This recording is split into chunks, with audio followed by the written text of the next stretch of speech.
Hello and welcome to another episode of What Comes Next, a show all about the technologies that will shape your future. I'm Rob Kellner, and as always, I'm joined by Amy Dickens and Kwaku Akamensah. Amy, Kwaku, how are you doing? I'm pretty good, man. Yeah, pretty chilled.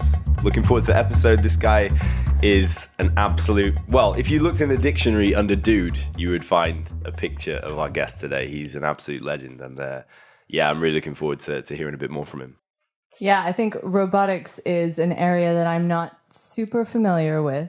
I'm a huge fan of sci-fi, so my idea of what a robot is very colored by what I've read. So, you know, I see the Terminator or RoboCop, and I'm very, very excited to hear a little more about somebody who actually works with real robotics. On this episode of What Comes Next, we're talking to Rich Walker, Managing Director of Shadow Robot Company. With 24 joints, an opposable thumb, and even fingernails, Shadow Robot has developed the most lifelike robot hand in the world today. But why? Why not just make a series of specialized tools like any other robotics company? What is so special about a hand? Rich is here to explain. Rich Walker, thank you very much for coming on the show. Can you please describe what Shadow Robot Company does and has built? Sure. So Shadow is quite a long-running company. We've been around over 20 years. We came together from a team that were working together before that, building robots for fun. It's an unusual start for a business, perhaps, but on the other hand, doing something you enjoy doing basically means that in the quiet times, you've always got something you want to do. So that kind of keeps you motivated. And we started out building hands for robots. Now, that doesn't seem like an obvious thing to do. Why would you build a hand for a robot? Well, the answer is the world around us is designed for people who have 4 fingers and a thumb on each hand. Everything that we own, everything that we do, everything that we interact with is built up around the idea that a human hand is going to interact with it. So if a robot is going to work successfully in the world, we thought, we should put a human hand on it. And then if it can't do something, it's not because it hasn't got the dexterity, it's because you can't program it well enough. Anyway, it turns out that you can't program it well enough, and we spent the last 20 years trying to work out how to solve that problem. So, for people who haven't seen the hand, can you describe how sort of accurate and how lifelike the hand is? Sure. So it's that's the best way to describe this. If you imagine a cylinder about the size of an old school coffee can with on top of it a black human hand sticking up vertically, that hand has got the same movements as your fingers and thumb have, a little bit of 2 movements at the wrist. It's got a kind of flat, black, shiny metal palm and lots of sort of silver where metal parts shine through. It's got fingertips, probably, apparently they're teal, which is a sort of green colour, I call it anyway, but everyone thought it's actually teal. Teal fingertips that give it a sense of touch, and it should have the range of movement that your hand has. So we can use that to do any kind of manipulation, dexterous task that a human would do. And it's got fingernails as well. Yeah, fingernails are surprisingly important. They do 2 things. The first thing is that when you touch something and you slide your finger across it, the vibration against your fingernail helps you understand what it is that you're touching. And the second is... Wow. That's so cool. That's the first knowledge bomb of the day. Well, and the second, and perhaps even more important, is have you ever tried opening the battery compartment on something? Without fingernails. Yeah. And then you get things like picking up a piece of paper from a table. There are 2 ways to do that. You can use your nails to basically squeeze it and pop it up, or you can slide it over to the edge and pick it up at the edge of the table. So we thought fingernails seemed like a good thing to have on there because the human must have them for a reason. If these were redundant, we'd have evolved them away. Yeah, fair enough. I never thought about fingernails that way, for sure. I have a new appreciation for the fingernail now. And what's the hand's proper name? I want to call it its proper name. We just call it a hand. The hand. It's funny, we've always built components of robots. So we build a part and we don't think of it as a whole. And we've noticed over the years that the first question journalists ask is, what's the name of the robot? And it's like, it doesn't have a name because it's not a conceptual entity. It's not a creature of any sort. It's simply an object. Yes, but what do you call it? Why would I call it anything? Mostly I just swear when it doesn't work. One of the things I've sort of wondered at first is that most robots don't resemble living creatures. So planes don't resemble birds, cars don't resemble sort of anything with 4 legs. Why is it important? What's the advantage of having something that is, in this case, lifelike? What you described is the result of an optimization process. So if you look at some of the first attempts to build planes, they really did try and copy birds. Yeah. And that didn't work because getting the power to weight ratio right for flapping to work is just really, really hard. Cars, it's true, don't resemble horses very much, but cars do resemble carriages, which were the things that we put on the back of horses to make moving on wheels work in the first place. With the case of things that we're using hands for, we know that if you know what you're going to do well enough to do it 1,000,000 times or 100 million times, production engineers can build you an automation solution at that point.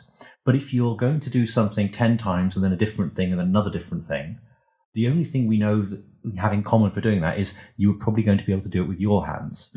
So if you're going to do anything, the human hand is currently, if not optimal, at least likely to be able to do them. Once you get to a specific task, then you can build a specific piece of equipment that will do that task. And of course, that will work much better, much more efficiently, much faster, much cheaper at scale, in volume, for that task. But as soon as you perturb the task slightly, it might fail catastrophically.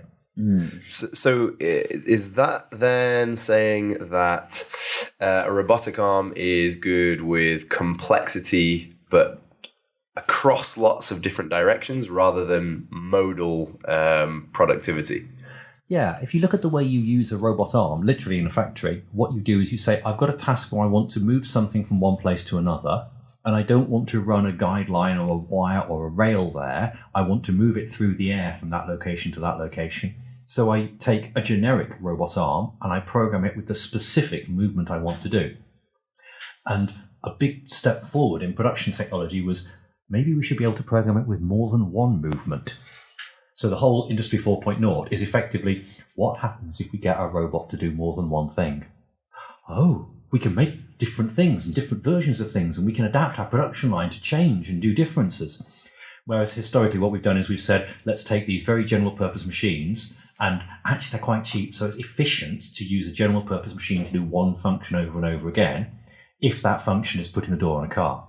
Right. Okay. So please do treat me in absolute layman's terms here. But we're talking about cost savings, or at least one of the things we'll be talking about here, cost savings when you're slightly changing the task again and again and again of what an arm needs to do, a robot hand needs to do.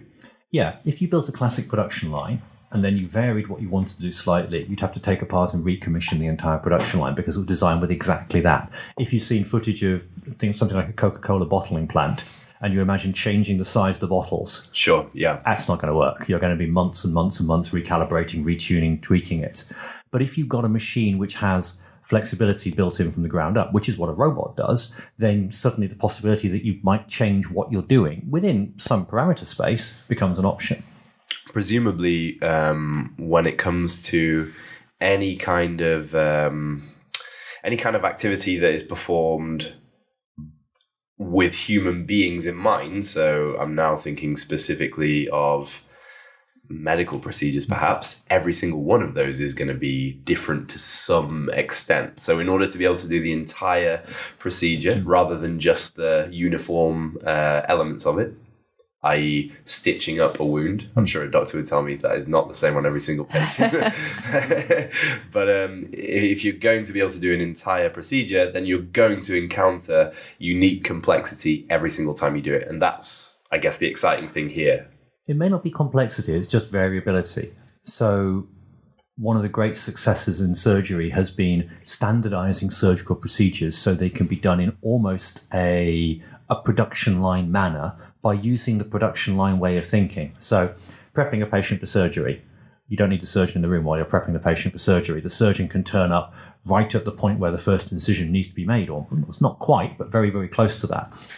If you can get that right, suddenly you can make a surgical process very efficient.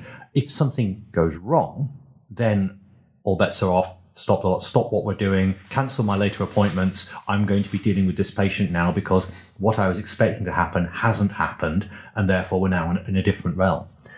And the thing that machines are not yet very good at doing is dealing with that. Oh, I was expecting this was going to be a very simple task, but it isn't. What do I do? Whereas we expect humans to be able to, if not manage with that, at least react to it and respond to it in what we think of as a sensible way. So I think the question I'm trying to ask is, how does this hand learn? Because if we can see that it's got a degree of flexibility in what it can actually do, but I'm interested in hearing how it learns. So at the moment, learning in robots is really hard. Yeah, we know how to teach robots some things. We know how to get robots to work well with certain pieces of variability. So you can make a robot that can move around a factory, a shop floor, reasonably well because you've controlled the amount of variation that's available in that. But as soon as that robot suffers from daylight, it might not be able to navigate anymore because it's relying on lighting levels that are much lower than that, and its sensing becomes confused.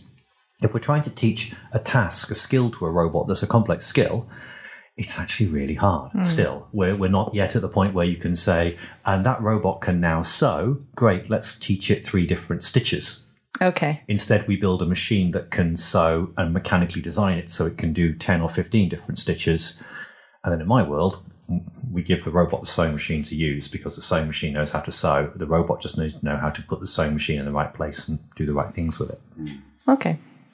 It sounds so the rationale you explained about sort of creating the flexibility sounds like really logical, right? So let's create something with us. So why aren't more people doing this, and why wasn't it sort of done before? Part of the reason why robotics is such an interesting place to be as a technologist is you never leave the valley of death. As soon as it works, you stop calling it a robot. Self-driving car, not a robot. Drone, not a robot. Autonomous tractor, autonomous guided tractor, not a robot.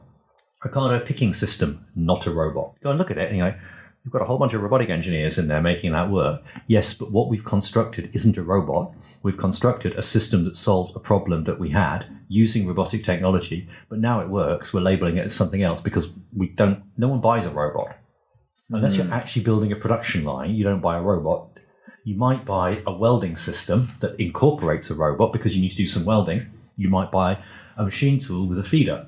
But a machine tool loader is actually a robot. It's just no one calls it that because all it's doing is loading a machine tool, and that's what you care about. You don't care about the robot bit of it. So do you think we're still suffering from sort of the sci-fi version of what a robot is, which is essentially a fully like a human being replica wandering around taking over the world? Is that kind of the vision that people have of what a robot is? Oh, yeah. And don't get me wrong. That's what got us all into doing this in the first place. Basically, people in robotics seem to come from 2 backgrounds. One lot of us want to make those things, and the other lot got really, really obsessive watching Blue Peter as a child and remember going to the factory tours on play school and going, yeah, I want to make really big and complicated machines that do stuff. Okay. But, yeah, robotics is often about, we kind of had that vision in our minds, and now we're doing things with that area. And it's very, very hard to shift from thinking, well, are you building data? No, I'm not building data. What I'm trying to build is a holodeck, or I'm trying to build a replicator, or a starship or something. I'm not trying to build a humanoid that can operate like a humanoid. The reason I'm building things that are bits of humanoids, components of, is because currently our world is entirely set up around objects that are optimized for our hands to use. What have you invented? What are the technologies that have made this incredibly sort of dexterous piece of technology possible? Like what is sort of separating you from everyone else out there doing different kinds of end appendages, for lack of a better word? I would say obstinacy, ignorance, and a complete unwillingness to stare the truth in the face and go, this is really hard, we should do something else. Because honestly, the whole journey through, we've been going, this is a really hard problem, let's try and work out how to solve it, rather than going, do we need to solve this problem? Is there a simpler way of doing it? Let's solve the harder version rather than the simpler version, which kind of got us into a good place in that we'd made something that was significantly different and better in some sense than everything else. At any point you can say, yep, it's better on that scale, better on that scale, better on that scale. But equally, it meant that we were designing something that had didn't have an actual customer in mind. And that, from a commercial point of view, is never a good thing to do. We're very good at something, but nobody wants to pay us for it. That's not an ideal way to run a business. You have no economic engine. I feel like even though you say there wasn't a customer in mind, it seems like this technology would be applicable across a wide range of markets and a wide range of disciplines. So I almost feel like everyone could potentially be a customer. I don't know if that's helpful, but... No, that's very true. It's a generalist versus specialist problem. Yeah. We have something which you might think of as a cross-cutting generic technology, but it's a technology, TRL 4.5. We have to turn it into an actual product, TRL 7.8, and when you go past TRL 5, you're no longer dealing with the general, you're dealing with the specific. You have to have Realistically, you have to have someone who you can pick up on the phone and go, Bill, should it be red or blue? Right. Okay, will you buy more of them if it's red or blue? Thank you. And sorry, just quickly, what does TRL stand for? Sorry, TRL is Technology Readiness Level. It's a neat way of thinking about how things develop. It's a scale originally developed by the space agencies. NASA use it. Aerospace people use it a lot. Roughly, you can summarize it as TRL 1 to 3 is... It's in a research lab. No one really knows how to get it to work. Sometimes it works. On a good day, it works. But honestly, if the wind's blowing in the wrong direction, it doesn't work and no one knows why. TRL 4 to 6 is someone's doing it in a spin out. They think they can see where a market is. They're trying to develop they're trying to turn it into a technology that they can turn into a product. And then TRL 7 to 9 is the aerospace people basically think of it as we're actually flying. And to answer the actual question of what's the difference between me making it and you buying it, and me making it and you not buying it. Great, I'll do one of those rather than the other. If you don't have those people, in some sense, access to somebody who will buy it if you get it right, then all you're doing is science. Right. Engineering in the general sense of the word. And the problem with doing science is it's research. And what research does is it takes money and it turns it into ideas and inventions and patents and things. But what we want to do is to take ideas and inventions and patents and things and turn them into money, which is what's generally called innovation. And do you feel at this point in your journey that you now have that person on the end of the phone who's giving you those demands, or are you still I have several searching? Of them. Okay. And that's almost more of the problem because none of them agree. Which is perfect. Good from one point of view because it means there are several different places we can get to, but it's bad because it means you can only use one of them as a touchstone for any one decision and you have to decide. And you get to the question of going like, well, are we going to be trying to build a thing for there or for there or for there? And which of those three? And okay, we can only do one of them. Which one do we do and how do we make that decision? And sometimes that comes down to a very pragmatic test. You phone them up and you go, Bill, Jim would like me to make it like this. If I do that, it's going to be no use to you. Are you willing to put some money in at this point so I make it like you want it? No? Okay, that's fine. We had the conversation. That's good. You know that it's not going to be useful to you because I'm going to do it for Jim, who's willing to pay me at this point. So I know that another sort of, this is one huge area of innovation. Another really interesting area you're looking into is sort of telerobotics. What does that kind of entail and how does that kind of relate to what you're doing right now? So it's funny I mentioned the holodeck by in passing. Telerobotics for us comes from two different strands. One is if you've got a robot hand, it's exactly like a human hand. You should be able to put that somewhere that you don't want to put a human hand and get it to do something, whether that's a long way away or whether that's a dangerous place or just somewhere doing a boring or tedious task like on a production line. But the robot hand should be able to go there and do something. If you look at the tools that you want to do that, one of the things you need to do is to be able to track the human hand, measure it, and then see what it's doing in order to get the robot hand to do that. And the tools that do that are all the tools from virtual reality and motion capture and film. So how do you capture the movement of a human and then copy that into a virtual space to do something with it? So where do these two meet? Well, it turns out there's a bunch of people really interested in the idea that you can take what a human does, replicate it into a virtual space, and then propagate that back into the real world again, which is telerobotics. But you do that because you want to give someone an experience that they couldn't have by going somewhere. So we've been working quite closely the last year now with a Japanese airline who have a program called Avatar. I don't know how they deal with James Cameron, but apparently they haven't had that problem yet. And their Avatar program is precisely about using robotics and virtual reality technology to be able to put people in different places so that they can do things there. Whether that's just sightseeing in a place that you want to go to but you're never going to get to, going fishing in a mountain lake where you can't be bothered to make the hike up and down there. They're doing some work with ALS patients who are bedbound, operating robots in cafes, working in the cafe, which is just like complete. It's incredible. That's amazing. Wow. Yeah. But what they're thinking about is that whole space of, well, how do we put you in another place so you can do something there and it be a real change in the other location? It's a fascinating piece of diversification, right? Because an airline is about moving a physical person from A to B. Yeah. And this is diversifying into the complete opposite in an interesting way. Well, they kind of looked at the air travel market is really big, heavy market, lots of money sloshing around, lots of capital, lots of turnover, very, very, very thin margins. And they said, I think someone described it to me once as like a flower shop on steroids. This thing, which is a seat, It could sell for $10. It could sell for $10,000. And literally up until the point when you close the gate, you still might sell that empty seat. Wow. As soon as you close the gate and no one can get on the plane anymore, all those seats have no more value, but you're still committed to the cost of paying off the cost of having them there in the plane in the air and so on. So the economics of air travel are quite scary.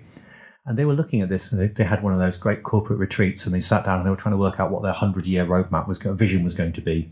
And they originally came up with teleportation. I'm on board for that. Yep. I mean, they're in the travel business. They move people from A to B. If we could just eliminate the bit where we sit in a tin can for 8 hours in between, fantastic. I'm so on board. So they then fleshed this out. They produced a solid roadmap for doing teleportation. Oh my God. What is a solid roadmap for teleportation? Well, that was the problem. And when can I get one? It had 8 to 12 Nobel Prizes in it, I reckon. And they said as a corporation, they've done many things. They were the first people to put televisions on planes. There's some footage from the 1950s, 60s of ANA flights with seat-back televisions with little antenna ears. And the stewards would come up during the flight and adjust the ears as they change transmission zones. So you could carry on watching that's TV. amazing. That's awesome. Yeah. But what they couldn't do was manage Nobel Prizes. I mean, you can't. That's the kind of low TRL innovation that, honestly, business isn't good at. So they kind of backed away from that and said, okay, not teleportation. Is there anything else we can do that's kind of similar? And they realized that telepresence, teleoperation, being in a distant location and doing things was actually something that was within the set of things they could see how to do, and they could do it on a much shorter time frame. I'm just immediately starting to think of what the potential industries, the other potential industries are that would look at this. Again, coming back to the medical applications of it, but also I was thinking earlier about I guess high value industries that would be able to put enough money into.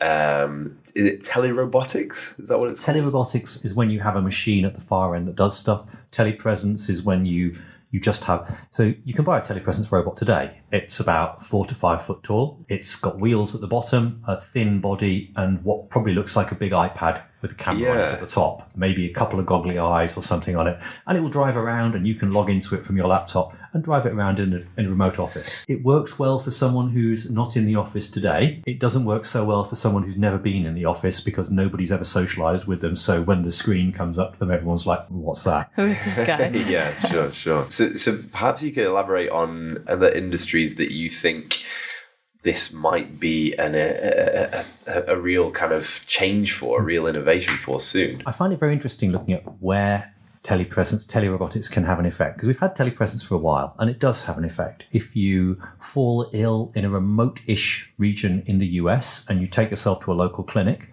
the doctor or the nurse attending might suddenly dial on their phone and hold up their phone to you with a doctor on the end of the phone. And the doctor is at a central clinic somewhere like Mayo and will help manage your condition over the phone. That's telepresence.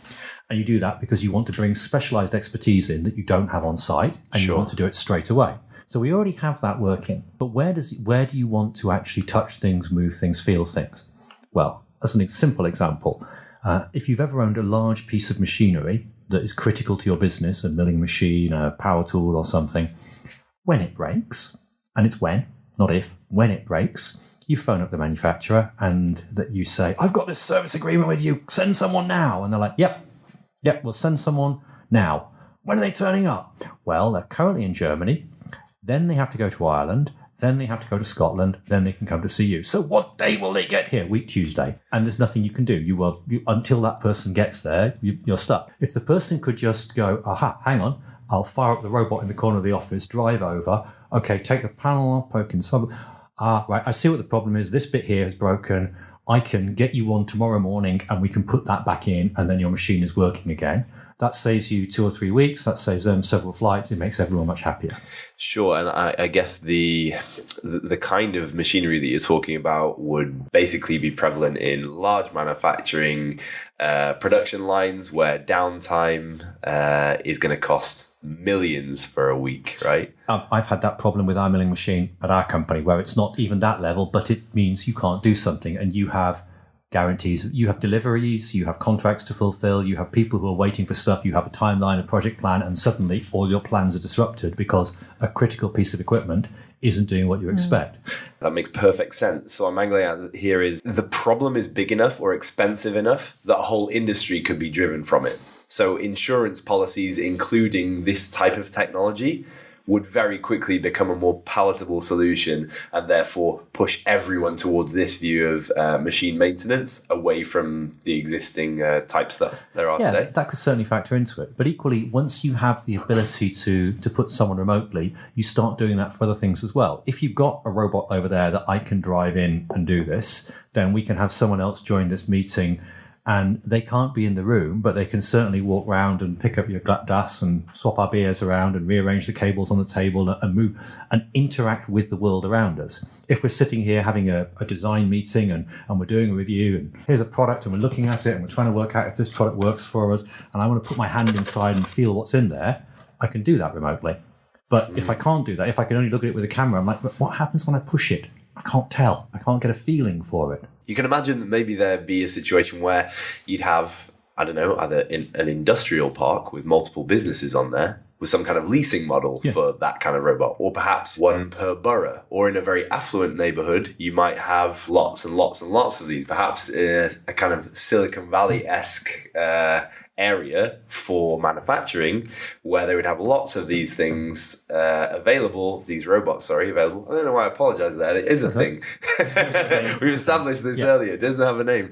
They have more of them available so that the likelihood of significant downtime will be massively decreased. And so essentially what you're saying is in this borough, in this area, business is cheaper to do because downtime is reduced because of the robotic solution provided. I really like that way of thinking about it, actually. Just like it becomes, as a progressive building landlord, we obviously equipped our building with 16 telerobots. So that you're, in the same way that we'll have some meeting rooms and we'll have, back in the day, you'd have had really good quality phone booths and maybe you'd have one of those Cisco telepresence meeting rooms with a big screen at the end that you rent out to the people in the office. It's like it becomes an add-on to the building, an add-on to the ecosystem that you lease time on. And I think that's very much why an airline is looking at this, because the business of an airline is to buy very, very expensive equipment and then sell it out in tiny pieces of time to people and provide services on top of that mean that somebody is willing to pay 10 or 100 times more for a seat at the front than a seat at the back. I think there's another thing you could attach to that, rather than having a sort of one telerobot per X area, is you would tie it to things like a self-driving car or sort of a self-driving drone, and then you would basically have this sort of efficient delivery system whereby a drone would fly in and then drop off a telerobot. The telerobot would do its thing with an expert engineer, mechanic at the other end, fixing the thing, and then it would pick up and fly off. And I think it wouldn't even need to be a drone. So there's some really interesting numbers for the way social care is delivered in the UK. And mostly if you are doing social care for councils and you are not working in a care facility at home or something, you're travelling from place to place. So you arrive at someone's house, you are let in or you let yourself in, you do a small piece of care work, and then you leave again. And you travel to the next place. And you spend most of your time going from A to B to C to D to E, which is ridiculously inefficient because it's really hard to get people to do that job because it's actually physically brutal and unpleasant work to do. It's very fulfilling and rewarding, but it's really just it's lifting people up, moving people around, cleaning things. It's hard work. And if you couple that with having to get around from job to job, it has a really, really high churn rate. So if instead of that you had, there's a bunch of council-owned telerobots that can just sort of get themselves from one place to another by whatever means, walk, climb, crawl, drive, get the bus, we don't mind. But as long as they get there, and then the robot knocks on the door, gets let in, the person now connects to it and can do the task and can spend a lot longer doing it because they're not spending their time traveling from job to job. What I'm envisioning here is almost like what the computer became, which is it was originally kind of business level item, and then it became in every household. It was a very personal thing. And this almost sounds like something that would be really exciting to have in every home. So if you're needing like a plumber or an electrician or a carer or anything like that, it's almost like someone can sort of plug in and Am I extrapolating far into the future? I'm just thinking about that as suddenly we got back to building ourselves a robot butler. Yeah. We're avoiding the whole software problem. Because one of the problems with the robot that does everything is programming it and making that programming reliable and safe and making it cope with all the complications of human life. If what you're actually doing is providing a means for a person to remotely connect to somewhere to do something, then suddenly you can eliminate a lot of that complexity. Well, that's what I mean. Yeah. If you've got one of these in every household, and then that person can connect into your specific robot, do the work, and then log out. I mean, that's kind of exciting. So one of the things that NA are thinking about is doing the other way around. Tokyo 2020, right? It's going to be quite crowded. Quite busy, I'd imagine. Quite getting to Japan is a fairly fair effort of time, and it's not cheap to do. A lot of people aren't going to go to the Olympics because they just can't face the cost, expense, time, the commitment, and so on. What about logging in remotely? And this Competing remotely. and this ties into the other, I guess, part of the, I don't know if it's telepresence or telerobotics, which side of the fence it fits on, but the sort of the physical feedback, the haptic feedback, I guess it's fair to say, of, in other words, communicating physical sensation from one place to another. It's a really interesting area, and I know that that's part of kind of what you're doing as well. So kind of how is that developing, and how close are we to sort of experiencing things in that sort of other dimension? So getting the sense of touch is, for me, it's a bit that differentiates it from being, a face on wheels moving around that can shout at you and ask you to do things and talk to you and maybe interact successfully, but it can't give you a hug. It can't pick something up off the floor. It can't go, no, flick that switch, push dead like that, or put that cable in that socket. And to give it a sense of touch has really been the kind of the bigger challenge. We've been able to build robots that you can operate remotely since 1950s, I think the first ones around. They weren't very capable, but they were definitely being operated remotely over distances for things like nuclear operations, where you're working with really radioactive stuff. You have a machine in there, you control it from out of here using joysticks because you can't go in there. But what we actually want to do, interesting things, is to have that sense that we are there, that sense of immersion. So VR headsets, 3D vision systems, those start to give you a sense of immersion. But it's really interesting that if you can see, you're sort of there, but if you can feel, there's a much deeper and more immediate connection with the other place. And part of what we've been doing in the last couple of years has been working with some very capable tools on both parts of that. Touch sensors that give the robot a really good sense of touch. And then haptic devices, so things that go over your fingertips that basically make you feel like you're feeling the thing that the robot is feeling, or at least something that your brain interprets as being what the robot is feeling. And that change has meant that we can do things that previously would have been effectively impossible, like picking up delicate objects, or we do a demo where we stack cups. Sounds really easy. They're soft plastic cups. And you start with one stack of them and drop them one by one into a sort of 5, 4, 3, 2, 1 tower. And to do that, you have to be able to feel quite a small difference between I'm squeezing this stack so hard all the cups stay together, and I've loosened it so one falls out the bottom. It's a trivial task, but it's what we can now do. Wow, so that's the level of dexterity that you've gotten to there. What's the most dexterous movement that one of these robot hands can do at the moment? The robots can do more than we can control still. So we still have the problem that it's a case of sort of at each step you lose some precision and sensitivity. So you have a very, very precise robot, but then your control software is a bit less precise, and then your transmission system is a little bit less precise, and then the thing at the other end that you're using to measure the person is a bit less precise again. And each of those just what the automotive engineers call the tolerance stack. That just builds up, and at some point you run into, the whole tolerance stack means we can only do things this capably, but we know what to adjust and tune to improve that. So if we stop doing it halfway around the world, we can be a lot more precise. If we have a better vision system, you can be more precise because you can see it. If you change the speed, sometimes that helps. Getting better senses of touch and better haptic rendering, as we call it, back to the person, that's the differentiator that really should make it possible to thread a needle with a piece of thread, for example, which we still haven't done remotely. So haptic rendering, I'm definitely going to be using that around the dinner table Common near phrase. me soon. Is that the industry that's currently playing catch up? Well, it's interesting that it's jumped forward quite a lot recently just because people said, well, hang on, all the VR stuff over here works. We've seen what people have done with games controllers, game interfaces. We've seen the kind of feedback that your phone or your watch can give you, where it can give you quite complex information by means of vibrating, shaking, twisting, making a feeling in your hand. Why haven't we got a bit further with the what can we do with starting with the virtual space? And that's changed.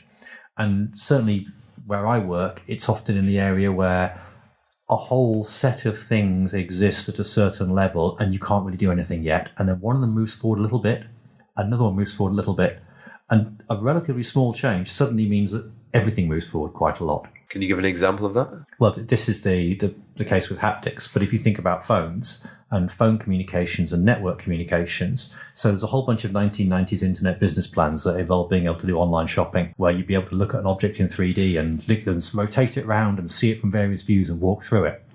And of course, you couldn't do those over a 33K modem.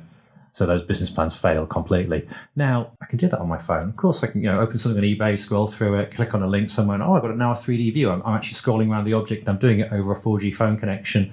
And I'm not even thinking about the amount of data I'm using because I've got an inclusive data package. So it's not relevant that I just pulled down 200 megabytes of data to make that work because I don't care. It's just, the things have got good enough. So following that timeline that you've just looked back into there, and essentially how much we're taking for granted on a day-to-day.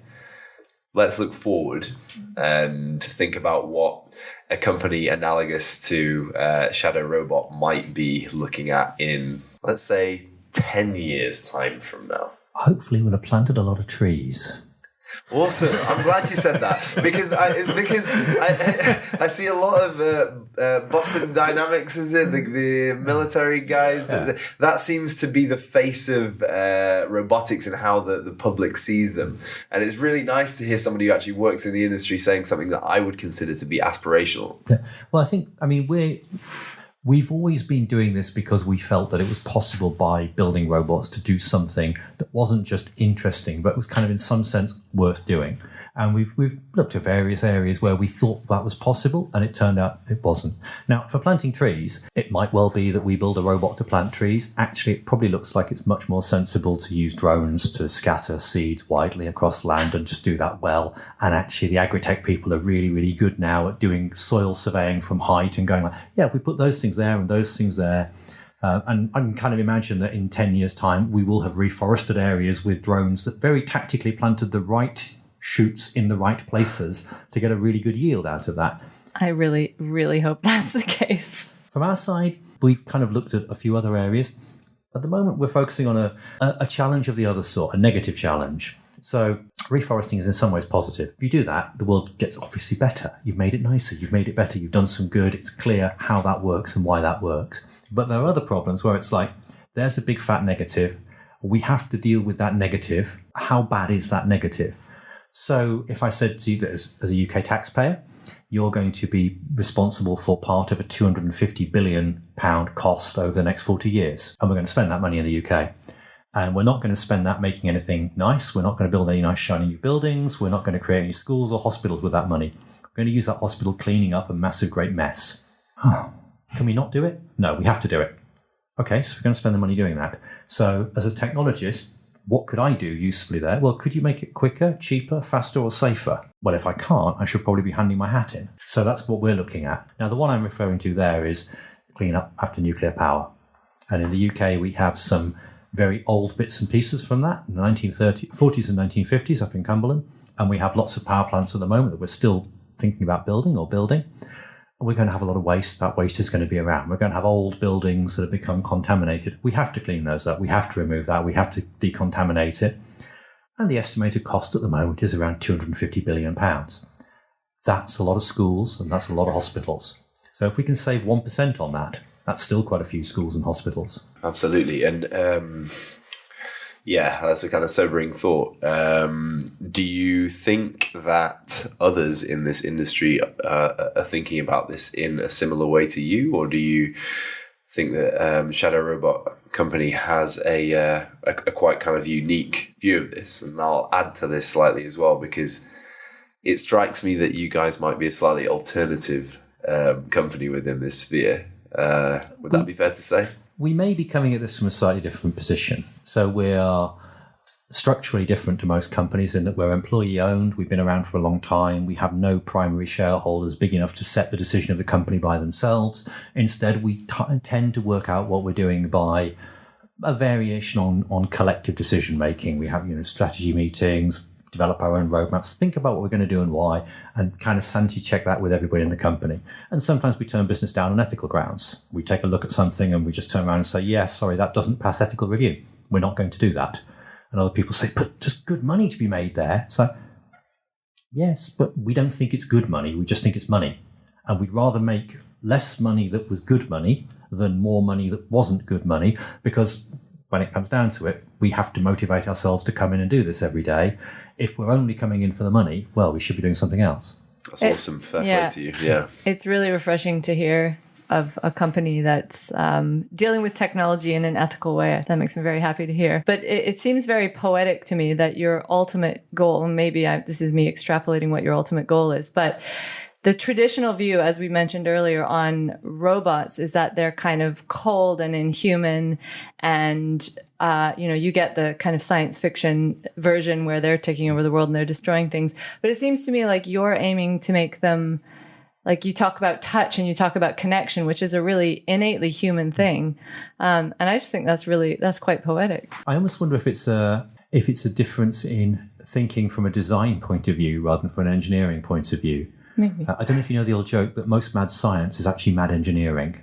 Let's build a giant robot to terrorize a city. That's not science. That's definitely engineering. Right? And we're kind of like, yeah, let's not build a giant robot to terrorize a city. If we built a giant robot, what could we do with it that would be nice? What would be fun? What would be interesting? What would be something worth doing with a giant robot? Maybe it would be terrorizing a city. I don't know. But, let's start from the point of view that we're not just trying to be the bad guys. And yeah, when you start thinking about that, you do start thinking about wider consequences and triple bottom line and being things like B Corps, and thinking about your organization as, are we building something because we just want to make a lot of money, or are we building something because we want to create something of value both to ourselves and to a wider community? And maybe that's what means that we end up thinking about those problems rather than let's build another great big shiny machine. You mentioned earlier the sort of fascinating idea about teaching it so that you've got this incredibly kind of dexterous, flexible kind of piece of technology, but obviously part of it is teaching it or creating a system whereby it adapts to its different environments to different things. And I know you're in partnership with OpenAI to sort of accomplish some of that. So what's interesting about our customers is that the people who buy hands for robots, and remember, we're talking about hands that are definitely for robots, not for human beings. This isn't prosthetics. So the people who are buying that are trying to work out how to get a robot to do something. Now, either they're people doing actual research in robotics, creating new algorithms and doing things with so many equations on the page that I, as an ex-mathematician, just look at it and go, yes, thank you, Professor. I'll let one of my technical people read that because I don't understand that anymore. Or they're people who are trying to effectively to crack the mystery of AI, crack the mystery of intelligence, build things that have some part of human-like thinking embodied in them. And to do that, they've made things that can play Tetris. They've made things that can play catch the flag games. They can play Starship Fighting Empire games. Great. They can play Go. Great. But they can't pick up a cup and give it to you. And they certainly can't learn to do that from scratch. So that's what's been interesting about working with OpenAI, has been they've explicitly said, we want to teach a robot hand how to do something as a way of showing that our AI system is capable of learning to act in the real world.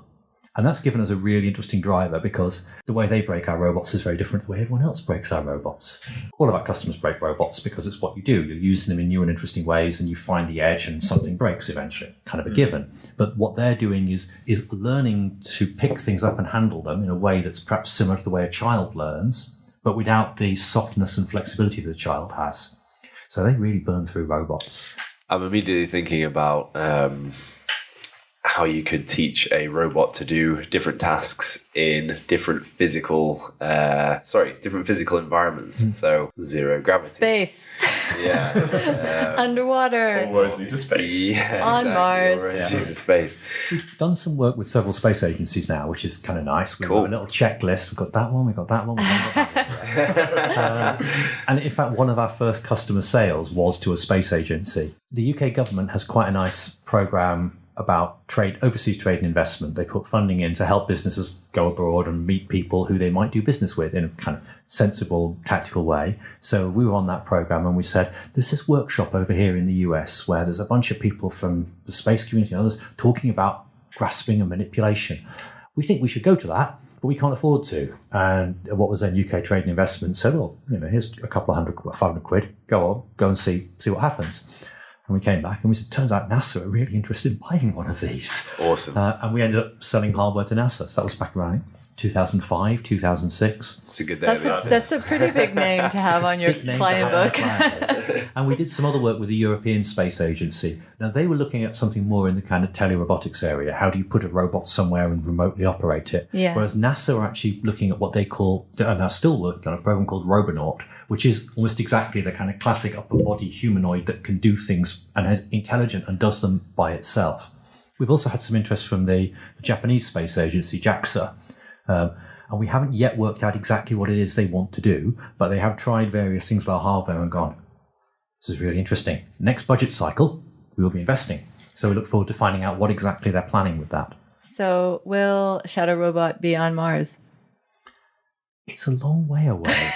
And the field service calls are really, really terrible. I hear that's a problem. I've got a queue of engineers going like, if we do the International Space Station and it needs fixing, I'm going. It's got the idea of like two robots in a rocket fixing each other along the way. Eventually beautiful, beautiful sci-fi romance going. Exactly. One of my colleagues who does a lot of our robot fixing is also an artist, and he has done a kind of version of the Escher drawing with Oh, really? the two robot hands fixing each other. Awesome. Yeah. That's pretty cool. So you mentioned that, we talked a bit about sort of telerobotics, but I want to just kind of frame this in something that's really happened. So you had people stacking cups, and the actual user was in San Francisco, and the cups were in London. We've done it from San Francisco to London. We've done it from London to Tokyo. We're doing it quite regularly now between West Coast, US and London, because effectively our development team is split across that. And it's quite a nice motivating use case for doing this. Is like half the teams over there and half the teams over there. And the sponsors. The great thing about being an international organization is we're based core teams in London. We're working with a team over in San Francisco, and we're working with a team in Tokyo. And that means that it's possible to have a meeting every 8 hours. And it's really late for someone, and it's really late for someone else, really early for someone else, and it's in the middle of the day for the third one. And you just kind of swap round and swap round and swap round, just kind of with somebody always being like, I really need to go to sleep now, and someone else being like, I need coffee. This is like team building of the future. I love this idea. Yeah. Just the idea that someone on one side of the planet can pick up a glass in the other side of the planet. I think that's exactly the kind of innovation that 90% of the population won't actually know exists yet. And it's this huge thing here, right? The implications of that are absolutely massive. So really, really cool to hear what the potential of that is. I guess the question is, can they also pour the champagne? Exactly. I really wanted to do that. We did a piece in Vegas for Amazon's Remars conference, and I was going, can we do a champagne tower? Please, can we do a champagne tower? Stack up the glasses and then pour the champagne on the top. And eventually everyone said to us, you can do it under two conditions. Number one, when the champagne bottle goes pop, you fix the robot when it breaks. And number two, you pay the cleaning bill for the hotel. And I was like, it's a casino, right? Yes. Pay the cleaning bill in a casino. No. Cancelled. Rich, so if people want to keep up with Shadow Robot Company, where should they go? So our website, www.shadowrobot.com, has all the up-to-date information, or tag us obviously and follow us on LinkedIn. Rich Walker, thank you very much for coming on. Thanks so much. Thank you. Does anyone know why? I should have asked this. Why is it called Shadow Robot Company? I guess because you've got that's the telepresence thing, right? You've got, or rather telerobotics. I've learned that today, because you have the shadow of movement that's going on. So I guess that's why they've done that. Shadow of a person. Shadow of a person. Oh yeah, of course. Well, yeah, it could be that. Yeah, for sure. something that I didn't get to mention during the interview is that the International Labour Organization says that 250,000 people a year die working in like dangerous environments. And I think the majority, so I think about half of those people, it's just through exposure to asbestos. Like, this is the kind of technology that could save literally hundreds of thousands of lives. And if that isn't if that isn't like a benefit of innovation, I don't know what is. Incredible. Yeah, it's I guess the flip side of what's often quite a kind of negative discussion around automation and losing jobs. It's like there are some jobs that we would really, really like to lose because nobody wants to put their lives in danger if we can help it. So yeah, that's a really interesting stat. This makes me think of the recent television series, the Chernobyl series. And there's an episode in there where they're actually sending a robot onto a rooftop to clear rubble from the top of the reactor. And it made me feel ill watching it because I know that this is a dramatized version and I know that this is potentially not what actually happened. But just the thought of like real humans having to be faced with that, knowing that it's probably going to end up in their death. And they actually do try a robot, and of course it doesn't work. And so just the implications of this technology being able to take on tasks like that, or, you know, in the deep sea or in space. I always bring it back to space. I just think it's phenomenal, and I really want to see them do well. And I was thinking about Chernobyl a lot too when he was talking, and there's that scene, right, where the robots fail, and so they decide to use bio-robots, which is just people, like thousands and thousands of people that have been exposed to this horrendously dangerous amount of radiation. And like this is actually the kind of technology that can kind of solve these problems. And you know, like you were saying, there is a huge issue with kind of nuclear decommissioning, not just in the UK, obviously, but just around the world. And this is going to be a real issue. And again, this is the kind of technology that could really do some good there. And even in the less sort of drastically dangerous jobs, he mentioned carers, and that they have to lift quite heavy weights because they're moving people around and they're having to do quite physical jobs in addition to doing quite emotionally draining jobs as well. So just the application of this technology for that, I mean, it's not quite as dramatic as clearing nuclear waste, but it would be a huge improvement to the careers of these people and also to the people that they're helping. Thank you very much for listening to this episode of What Comes Next. Make sure you don't miss an episode by subscribing wherever you get your podcasts. If you have any questions about anything we've discussed on today's show, or any comments, or would like to share your own game-changing innovation on What Comes Next, then drop us an email. We're at wcn@granttree.co.uk. Thank you very much again, and see you next time.